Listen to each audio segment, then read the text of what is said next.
Hi dear student, आपका स्वागत है हमारे यूट्यूब चैनल पर। और डियर स्टूडेंट, आज लेकर आए कक्षा 10 का गणित और कक्षा 10 के गणित में एक्सरसाइज 1.3 से स्टार्ट करने से पहले डियर स्टूडेंट परिमेय और अपरिमेय के गुणों के बारे में थोड़ा सा स्टडी कर लेते हैं। तो देखिए डियर स्टूडेंट, अपरिमेय संख्या में अगर हम परिमेय संख्या जोड़ते हैं तो प्राप्त संख्या जो होगी अपरिमेय होगी। अगर डियर स्टूडेंट अगर हम अपरिमेय संख्या में से परिमेय संख्या घटाते हैं तो प्राप्त संख्या अपरिमेय होगी। अगर किसी अपरिमेय संख्या में परिमेय संख्या का हम गुणा करते हैं तो प्राप्त संख्या भी अपरिमेय ही प्राप्त होगी। अगर डियर स्टूडेंट अपरिमेय संख्या को परिमेय संख्या से भाग करते हैं तो प्राप्त संख्या अपरिमेय होगी। डियर स्टूडेंट, एक स्क्रीनशॉट ले लीजिए इसका। तो देखिए डियर स्टूडेंट, एक एग्जाम्पल है कि सिद्ध कीजिए कि √3 एक अपरिमेय संख्या है। तो डियर स्टूडेंट, यूपी बोर्ड के लिए मोस्ट इंपोर्टेंट क्वेश्चन है, आते हैं काफ़ी टाइम्स आते हैं और लॉन्ग क्वेश्चन में पूछे जाते हैं। तो डियर स्टूडेंट, इसको सिद्ध करने के लिए कि √3 एक अपरिमेय संख्या है तो हम इसका विरोधाभास ले लेते हैं, यानी कि कंट्राडिक्शन कर लेते हैं कि अगर हम मान लेते हैं कि √3 एक परिमेय संख्या है, अगर ये हमारा माना हुआ गलत हो जाता है तो हम उसके फैक्ट पर दिखा देंगे कि √3 एक अपरिमेय संख्या है। तो देखिए डियर स्टूडेंट कैसे करते हैं, थोड़ा सा थ्योरिकल क्वेश्चन है। तो मान लेंगे कि माना √3 एक परिमेय संख्या है। हमने इसका जो क्वेश्चन में दे रखा था हमारे कि √3 एक अपरिमेय संख्या है, उसका हमने विरोधाभास मान लिया, कंट्राडिक्शन कर लिया इसका कि ये उल्टा कर लिया हमने कि √3 एक परिमेय संख्या है। और अगर हमारा माना हुआ गलत आ जाता है, जो हमने माना है फैक्ट के हिसाब से अगर वो गलत हो जाता है तो हम सिद्ध कर देंगे कि √3 एक अपरिमेय संख्या है। तो देखिए डियर स्टूडेंट, इसे जब सिद्ध करेंगे तो यहाँ पर फिर मानेंगे कि माना कि √3 बराबर a/b। इसको प्रूफ करने का तरीका है ये कि जहां a, b सह अभाज्य संख्याएं हैं, अभाज्य संख्याएं हैं। सह अभाज्य संख्याएं वे संख्याएं होती हैं जो सिर्फ अपने आप से कटती हैं या फिर बंद से कटती हैं, यानी कि उनका और कोई दूसरा गुणनखंड नहीं होता है, यानी कि या तो गुणन बंद से ही कटेंगी या फिर अपने आप से कटेंगी। ठीक, तो डियर स्टूडेंट, जब हमने इसे ऐसा लेट कर लिया कि a और b क्या हैं, सह अभाज्य संख्याएं हैं, अब इसका बटा 1 करेंगे और कैची की गुणा कर लेंगे। √3 × b बराबर a, दोनों ओर का वर्ग कर देंगे। दोनों ओर का वर्ग करने पर जैसे ही वर्ग किया डियर स्टूडेंट, √3 का वर्ग 3 और b का वर्ग b², a का वर्ग करेंगे तो a²। अब देखिए डियर स्टूडेंट, 3 इधर क्या कर रहा है, गुणा, इधर आके क्या करेगा, भाग। जब 3 भाग करेगा a² को तो a² क्या होगा, विभाज्य होगा, यानी कि भाज्य होगा किससे, 3 से। तो यहाँ दिखाएंगे, इसलिए a² 3 से भाज्य है, यानी कि भाग करेगा 3 इसे। जब a² 3 से भाज्य है तो यहाँ लिखेंगे डियर स्टूडेंट, इसलिए a भी 3 से भाज्य होगा, यानी कि a हमने क्या मानी थी, a, b सहभाज्य संख्याएं मानी थी, यानी कि सहभाज्य संख्याएं वो संख्याएं होती हैं जिनका एक या खुद अपने आप के अलावा कोई दूसरा या तीसरा गुणनखंड नहीं होता है, यानी कि उन्हें और कोई संख्या विभाजित नहीं करेगी। तो अब ये क्या आ रहा है कि a 3 से भाज्य होगी, तो हमारा जो माना था हमने उसका उल्टा रहा है। अब b को और देख लेते हैं डियर स्टूडेंट। तो हमारे पास जो इक्वेशन थी इसे 1 लेट कर लेंगे, तो यहाँ लिखेंगे फ्रॉम फर्स्ट से। तो देखिए डियर स्टूडेंट, 3b² बराबर a²। यहाँ पर हम a बराबर 3c रखने पर जैसे ही हमने a की जगह 3c रखा तो क्या होगा, 3b² बराबर a की जगह 3c रखेंगे और जैसे ही इसका वर्ग करेंगे तो कितना हो जाएगा 9c²। 3 से ये 9 कितनी बार कटेगा, 3 बार, तो b² बराबर आ गया 3c² या 3c² बराबर b²। अब देखिए डियर स्टूडेंट, यहाँ 3 क्या कर रहा है, c² को गुणा कर रहा है। अगर हम इसका पक्षांतर करेंगे तो ये इधर आके b² को भाग करेगा, तो यहाँ पर लिखेंगे चूंकि b² 3 से भाज्य है इसलिए b भी 3 से भाज्य होगा। जबकि हमने क्या माना था, a और b सह अभाज्य संख्याएं हैं, यानी कि बन के अलावा इनका और कोई सा गुणनखंड नहीं होगा या अपने आप ही होगा इनसे, यानी कि अपने आप से कटती हैं सहभाज्य संख्याएं या फिर बन से कटती हैं, तो इनका कोई सा भी और गुणनखंड नहीं आना था। जबकि ये क्या देख रहे हैं हम इसमें अपने में कि a² 3 से भाज्य है तो a भी 3 से भाज्य होगा, यानी कि 3 इनका भी एक भाज्य यानी कि भाग करने वाली संख्या आ गई। और यहाँ भी हमने देख लिया कि b² 3 से भाज्य है तो b भी 3 से भाज्य होगा, यानी कि 3 इनका एक ऐसा टुकड़ा हो गया, यानी कि एक इसका ऐसा गुणनखंड हो गया कि जो a और b को भाग करेगा।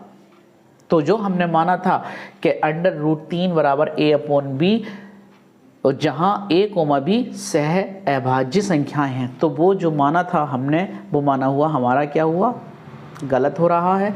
यानी कि जो हमने माना था √3 एक परिमेय संख्या है तो वो अपरिमेय संख्या अब होगी। इसलिए डियर स्टूडेंट क्या करेंगे हम, 3a तथा b का एक गुणनखंड होगा। जब a, b का 3 एक गुणनखंड होगा तो ये सह अभाज्य संख्याएं नहीं होंगी, तो इसलिए लिख देंगे डियर स्टूडेंट √3 भी एक क्या होगी, अपरिमेय संख्या होगी, परिमेय नहीं होगी, एक अपरिमेय संख्या होगी। और डियर स्टूडेंट यही हमें क्या करना था, प्रूफ करना था, क्या कि √3 एक अपरिमेय संख्या है। डियर स्टूडेंट एक इसका स्क्रीनशॉट ले लीजिए। देखिए डियर स्टूडेंट, एक्सरसाइज का क्वेश्चन नंबर 1 दे रखा है कि सिद्ध कीजिए कि √5 एक अपरिमेय संख्या है। सभी का करने का तरीका एक जैसा है, चाहे वो √2 हो या √3 हो या √5 हो, ये सारी अपरिमेय संख्याएं हैं और सभी का तरीका करने का एक ही है, यानी कि एक जैसी थ्योरी लिखी जाएगी, बस कुछ ही थोड़ा सा चेंज करना है। तो देखिए डियर स्टूडेंट क्या करते हैं, हम इसका कंट्राडिक्शन लेट कर लेते हैं, यानी कि विरोधाभास लेट कर लेते हैं, और जो हमारा माना हुआ है वो लास्ट में जाके गलत हो जाए, यानी कि जो हमने माना है वो हमारा उल्टा हो जाए। तो हमने जो माना था कि √5 एक परिमेय संख्या, तो जब हमारा विरोधाभास होगा जो माना है हमने, तो वो क्या हो जाएगी, एक अपरिमेय संख्या हो जाएगी। तो देखिए कैसे करते हैं डियर स्टूडेंट, विरोधाभास मान लेते हैं, इसका विरोधाभास लिखने की कोई जरूरत भी ना थी। क्या मान लिया हमने, कि मान लिया डियर स्टूडेंट, माना √5 एक परिमेय संख्या है। तब डियर स्टूडेंट अगेन लेट कर लिया कि माना √5 बराबर a/b, जहां a तथा b क्या है, सह अभाज्य संख्याएं हैं। सह अभाज्य संख्याएं वो संख्याएं जो सिर्फ अपने आप से कटती हैं या फिर बन से कटती हैं। तो डियर स्टूडेंट हमने ऐसा लेट कर लिया कि ए और बी क्या है, सह अभाज्य संख्याएं हैं, इनका कोई भी गुणनखंड नहीं होगा। सिर्फ क्या गुणनखंड होगा, या तो 1 या अपने आप खुद होंगी वो संख्याएं। तो देखिए डियर स्टूडेंट, हमने बटा 1 कर लिया इसका और कैंची की गुणा कर ली। √5b बराबर a, दोनों ओर का वर्ग कर लेते हैं। दोनों ओर का वर्ग करने पर जैसे ही वर्ग किया तो √5 का 5 और b का b² बराबर a²। देखिए डियर स्टूडेंट, 5 यहाँ b² को मल्टीप्लाई कर रहा है यानी गुणा कर रहा है, इधर आके क्या करेगा, a² को भाग करेगा। जब 5 a² को भाग करेगा तो हम यहाँ क्या लिखेंगे, तो यहाँ लिखेंगे चूंकि a² 5 से भाज्य है। जब a² 5 से भाज्य है तो a भी 5 से क्या होगा, भाज्य होगा।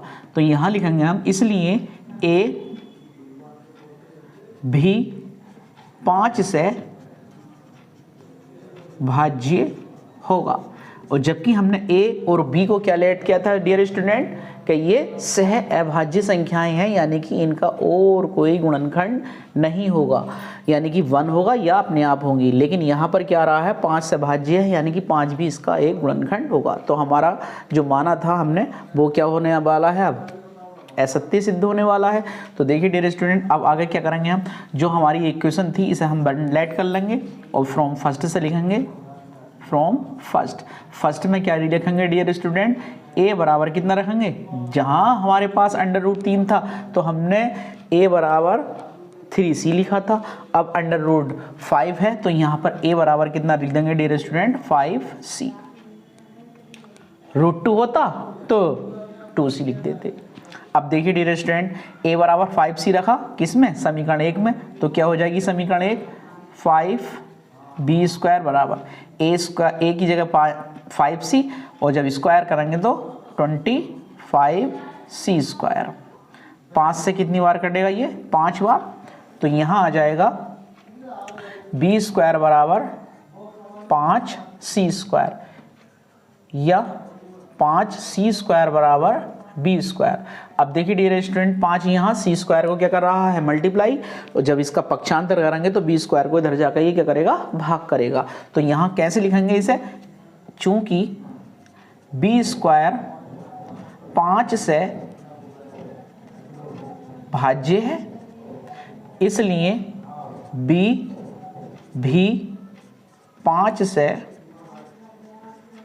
भाज्य होगा।